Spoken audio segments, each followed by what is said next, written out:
نماز ہوں گی. یاد رکھیں. السلام علیکم.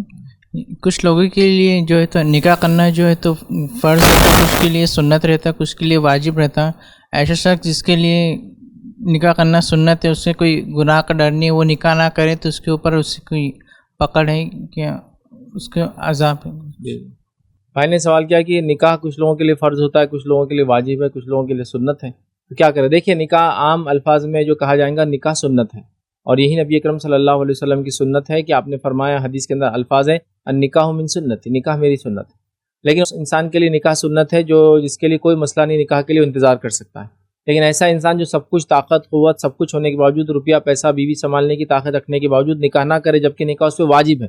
واجب انسان پہ نکاح تب ہوتا ہے یا فرض تب ہوتا ہے جب اس کو ڈر ہے کہ وہ شہوت کی برائیوں میں، شرمگاہ کی برائیوں میں شامل نہ ہو جائے، اور وہ نکاح کر سکتا اور پھر بھی نہ کرے، تو ظاہر سی بات ہے پھر وہ گناہ گار ہوں گا. لیکن جس پہ نکاح واجب نہیں ہے، مطلب اس کو کوئی مسئلہ نہیں، اور وہ کسی شرعی عذر کی وجہ سے نکاح نہ کرے، شرعی عذر کی وجہ سے نکاح نہ کرے، تو انشاءاللہ اس میں کوئی مسئلہ نہیں ہوگا. شرعی عذر کی وجہ سے، وہ کچھ بھی عذر ہو سکتا ہے، شرعی ضرورتیں ہو سکتی ہے شرعی، جس کی وجہ سے وہ احتیاط کرے. اور ہم جانتے ہیں کہ بہت بڑی بڑی شخصیات جو ہے اس دنیا سے گزری ہے، جنہوں نے اپنی شرعی مصروفیات کی وجہ سے نکاح نہیں کر پائے. امام بخاری نے نکاح نہیں کیا، اسی وجہ سے کہ جو ہے اتنے مصروف تھے حدیثوں کے جمع کرنے میں، کسی ایک مقام اور ایک ٹھکانے پہ کبھی رہنا نہیں ہوتا تھا.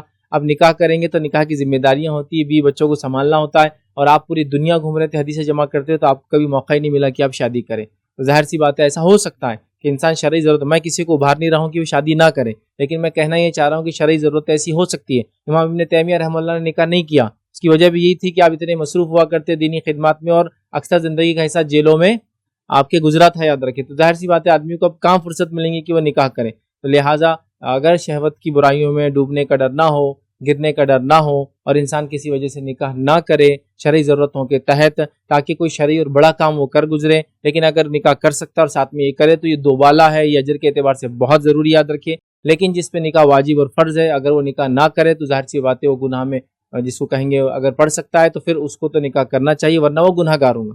اور جس کے لیے نکاح فرض نہیں تھا اور اس نے کسی شرعی عذر کی وجہ سے، شرعی وجوہات کی بنیاد پہ، شرعی ضرورتوں کی بنیاد پہ، دعوت و تبلیغ کی بنیاد پہ، یا کسی اور کام کی بنیاد پہ نکاح نہیں کر پایا. میں یہ نہیں کہہ رہا ہوں کہ جو نکاح نہیں کرتے وہ زیادہ کام کرتے ہیں، کیونکہ انبیاء نے نکاح کیے تھے، میں بالکل یہ نہیں کہہ رہا ہوں. لیکن انسان، سماج، ماحول، معاشرہ، حالات ایسے بن جاتے کبھی انسان کی کہ وہ نکاح کسی وجہ سے کر نہیں پاتا، یاد رکھیے. تو بہرحال پھر ایسی شکل اور صورت کے اندر یاد رکھیے، پھر وہ اگر نہ کرے تو انشاءاللہ اس پہ گناہ نہیں ہے، چونکہ وہ سنت ہے.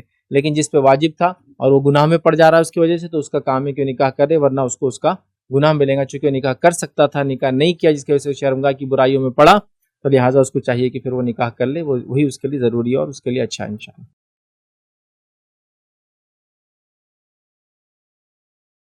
السلام علیکم. آپ بھی ہمارے اس کام میں تعاون کریں اپنی زکات و صدقات کے ذریعے. ڈونیشن ڈیٹیلز کے لیے ڈونیٹ پر کلک کریں. اگر آپ کو ہمارے ویڈیوز پسند آئے ہیں تو اسے شیئر کریں اور سب کے حقدار بنیں. روزانہ ہمارے ویڈیوز کو پانے کے لیے ہمارے YouTube چینل کو سبسکرائب کریں اور بیل آئکن دبائیں. ہم سے دیگر سوشل میڈیا پہ جڑنے کے لیے ویڈیو میں دیے گئے آئی ڈی کو سرچ کریں. جزاک اللہ.